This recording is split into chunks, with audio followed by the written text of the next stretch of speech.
If you're an NFL fan, it feels like Christmas morning because it is trade deadline day coming up on today's show. I'm giving you the latest and final trade rumors as we are just about 7 hours away from the trade deadline. It's going to be an exciting next couple of hours. Happy that you are with me.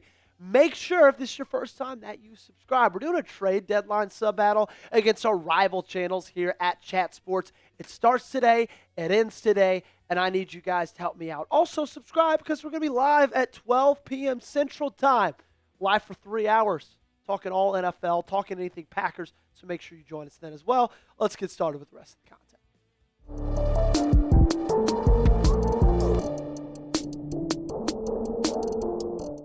We got a loaded show today to get to. We're going to start with that trade intel like I talked about earlier. Then we're going to talk about some injury news that we got late yesterday, how that might affect today's moves. And then we're going to round this thing out with some possible free agent signings coming down the pike for the Green Bay Packers in the next couple of days. When it comes to the Packers at the trade deadline, I don't think really anybody knows exactly what they're going to do. Some people think they might be buyers. Some people think they might stand pat. And, of course, Matt LaFleur was asked about this yesterday. He says he doesn't necessarily think the Packers need to add before tomorrow's trade deadline, but he also knows that Brian Gutekunst and their staff are doing their due diligence to potentially upgrade the roster. So just because Matt LaFleur says the Packers don't need to add to this roster doesn't mean that the Packers won't add to this roster. And it's also Matt LaFleur. He's the king of coach speak, so nothing he says can be taken 100% seriously. But we got to start with the Tucker Kraft news because we actually talked about it late on last night's episode about if the Packers are going to make a move to help get another weapon back in here after you lose your best pass-catching option for the rest of the season. Well, Easton Butler responded to a Packers fan on Twitter. Easton Butler, known as the Packers Report Best Insider. He gives us all our latest scoops on social media. He was asked about Green Bay being interested in a tight end, or are they trusting in Musgrave? He responded to that one and saying they were trusting in Musgrave. And I don't want to say that necessarily surprises me, but that's new info that we get today that we could pretty much just kind of scratch off a tight end trade even happening. When we talked about it yesterday, I gave you 3 names to watch out for. Mark Andrews was the first one. That one seemed like it would kind of be a bigger swing. I didn't necessarily think Green Bay would be super interested, but I know Mark Andrews is a guy that's going to be on the trade block somewhat today from Baltimore. David Njoku is another name that we discussed yesterday. I think that would be a lot of fun, but I don't know if it was 100% would be necessary. Chris Manhertz probably seemed like the least likely of these, although he'd be the cheapest of the options. He's not that great of a pass-catching option, and losing a guy like Tucker Kraft, you need a receiving tight end in there.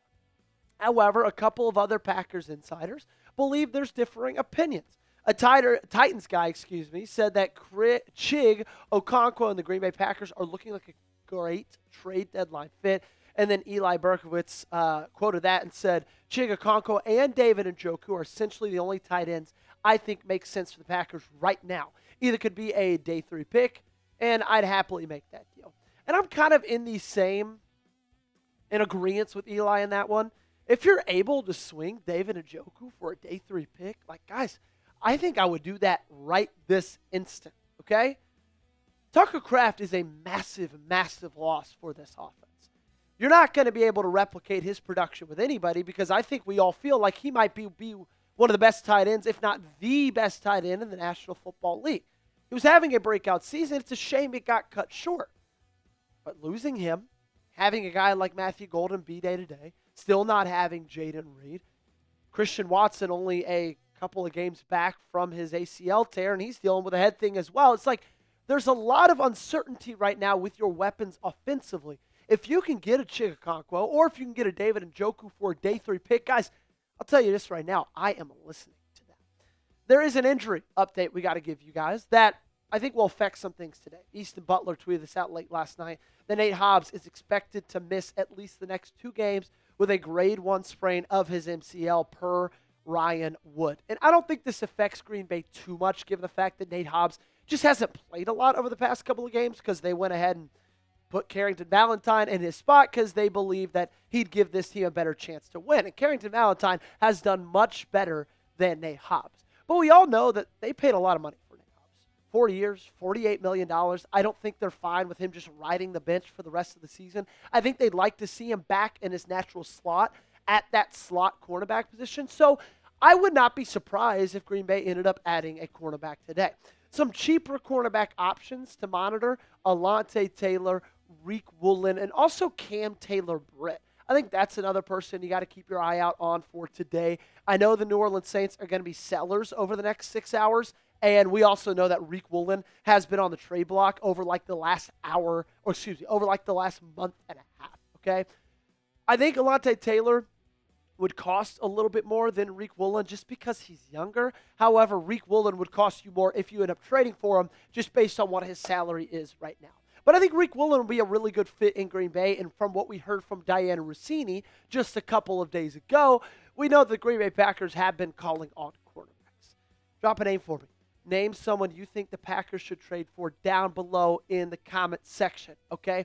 I've given you a couple of names, a couple of things to monitor as we round out the rest of this trade deadline talk, but I want you to name someone down below in the comment section. Engage, before we get into this, we totally missed Calais Campbell, okay? Let's talk a little bit of Calais Campbell because PFF, in a recent article they released, listed Calais Campbell as a possible option for the Green Bay Packers when it comes to fits for a guy like that. Now, I don't know how much last night's result affects Calais Campbell's status if he's on the trade block or not, but the Arizona Cardinals ended up beating the Dallas Cowboys. They now improved to 3-5, but they also play in an unbelievably solid NFC West that has the Rams with a massive winning record, the Seahawks playing unbelievable football, and you also always got to keep in mind the San Francisco 49ers are in that division as well. So I don't think it's a logical assumption for the Cardinals to believe they can compete to win that division or maybe even compete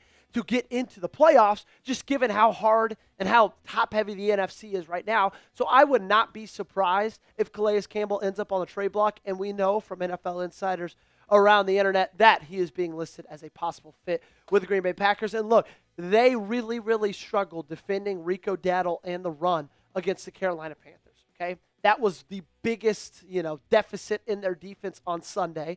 Now, it wasn't the reason they lost that football game. Your red zone offense was the reason you lost that football game, but it is the reason that the Carolina Panthers were able to have any sort of success offensively because you couldn't stop the run. Calais Campbell would come in here and immediately help that. Something that can help you have a little bit more fun while watching football is today's sponsor and our great friends over at Underdog. It's November. Football season is in full swing, and Underdog is the best place to get in on all the action. Let's cut to the chase. If you download the app today and sign up with promo code Packers Report, you score $100 in bonus funds or entries when you play your first $5. Playing on Underdog is easy. Just pick whether your favorite players will go higher or lower on stats like rushing yards, receptions, touchdowns, and more. Get your picks right, and you could win up to 5,000 times your cash. We got Thursday Night Football coming up. A couple of AFC West opponents going at it. Las Vegas, Denver.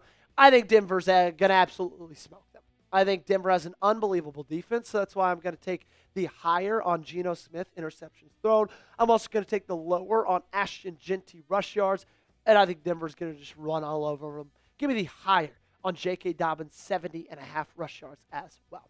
Download the app today and sign up with promo code Packers Report. Score $100 in bonus entries when you play your first $5. That's promo code Packers Report. Underdog. Make picks, win money. Must be 18 or older, 19 or older in Alabama and Nebraska, 19 or older in Colorado for some games, 21 or older in Arizona, Massachusetts, and Virginia, and present in a state where Underdog Fantasy operates. Terms apply. See assets.underdogfantasy.com/web/playing-terms_DFS_DFS. Offer not valid in Maryland, Michigan, New Jersey, New York, Ohio, and Pennsylvania. Concerned with your play? Call 1-800-GAMBLER or visit www.ncpgambling.org. In New York, call 24/7-HOPE-LINE at 1-877-8-HOPE-NY or text HOPE-NY to 467-369.